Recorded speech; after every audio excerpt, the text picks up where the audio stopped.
Hello, good morning সবাইকে। তো actually very sorry, কালকে আমি ব্লগ দিতেই পারিনি। কারণ কালকে না আমি আমার নিজের বাড়ি গেছিলাম and it was a completely hectic day. আমি অ্যাকচুয়ালি যে ফোন থেকে ব্লগ করি সেই ফোনটাও নিয়ে যাইনি, কারণ আমি ভাবলাম যে তাড়াতাড়ি চলে আসবো, বাট আস্তে আস্তে আমার অলরেডি রাত হয়ে গেছিলো।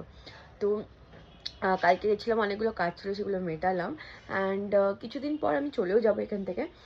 এখানে আমার এখানেও কিছু কিছু কাজ আছে, তো আমি সেগুলো করার জন্য এখানে আছি। প্লাস এখান থেকে সব কিছু না অফিস অ্যান্ড অল বহুত কাছে, তো এই কারণে আমি এখন কিছুদিন এখানে আছি। তারপর আমার ফ্রেন্ডটার ভালো লাগছে আমি আছি, একটু একা মানে ফিল করছিল, সো দ্যাটস ওয়াই। তো সব কিছু মিলিয়ে মিশিয়ে আমি ভেবেছিলাম যে এখানে আরও কিছুদিন থাকি, মানে ভেবেছি এখনও থাকবো। বাট একটা মেজর প্রবলেম হয়ে গেছে। কী প্রবলেম হয়েছে না, সকাল সকাল মানে দেখছি যে পাইপ থেকে সব যত জল দিচ্ছি বেসিনে সব ওভারফ্লো হয়ে ব্যাকফ্লো করছে।